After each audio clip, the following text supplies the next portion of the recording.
Hello friends, welcome to Bella's home cooking. இன்னைக்கு வாழைப்பழ தோசை, இனிப்பு தோசை, கூடவே கேரமலைஸ்ட் பனானா.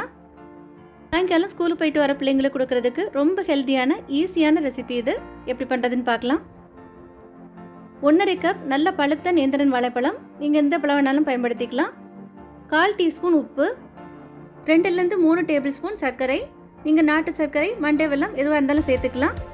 1 கப் பால், காய்ச்ச பால், காய்க்காத பால் எதுவாக இருந்தாலும் பயன்படுத்திக்கலாம். நல்ல விழுதாக அரைச்சி எடுத்துகிட்டு வந்துடலாம். இந்த மாதிரி நல்ல விழுதாக அரைச்சி எடுத்துக்கோங்க. ஒரு பவுலில் 1.5 கப் கோதுமை மாவு, அரைச்ச விழுத மாவில் சேர்த்துடலாம். நல்லா கலந்து விட்டுக்கோங்க. தண்ணி தேவைப்பட்டால் தண்ணி சேர்த்து நல்லா கலந்து எடுத்துக்கலாம். நீங்கள் தண்ணிக்கு பதிலாக முழுசும் பால் கூட சேர்த்து கலந்து எடுத்துக்கலாம். தோசை மாவு பாத்தில் கலந்து எடுத்துக்கோங்க. ரொம்ப தண்ணியாக இருக்கக்கூடாது, இந்த மாதிரி இருக்கணும்.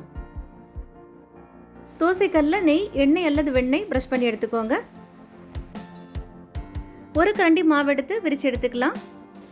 தீ ரொம்ப ரொம்ப குறைவான தீயில் இருக்கட்டும். நிதானமாக தான் சுட்டு எடுக்கணும்.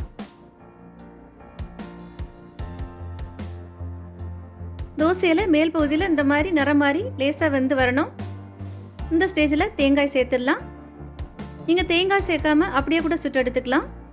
அப்படியே சுட்டு எடுக்கிறதா இருந்தால் ஒரு பிஞ்சளவு சோடாப்பு சேர்த்துக்கணும்.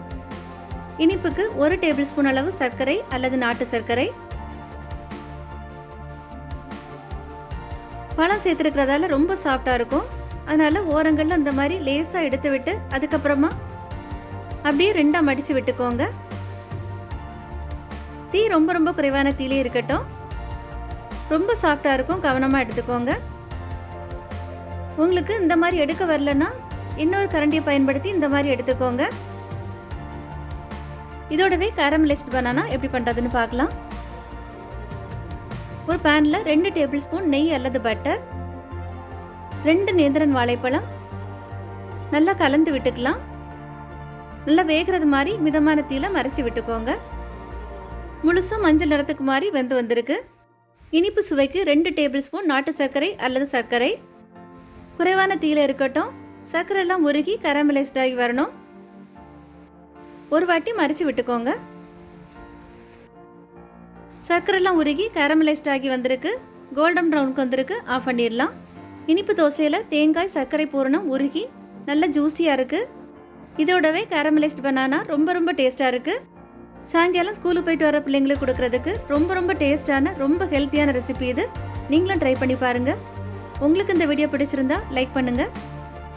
பெல்லாஸ் ஹோம் குக்கிங் சேனலுக்கு சப்ஸ்கிரைப் பண்ணுங்கள். தேங்க்யூ.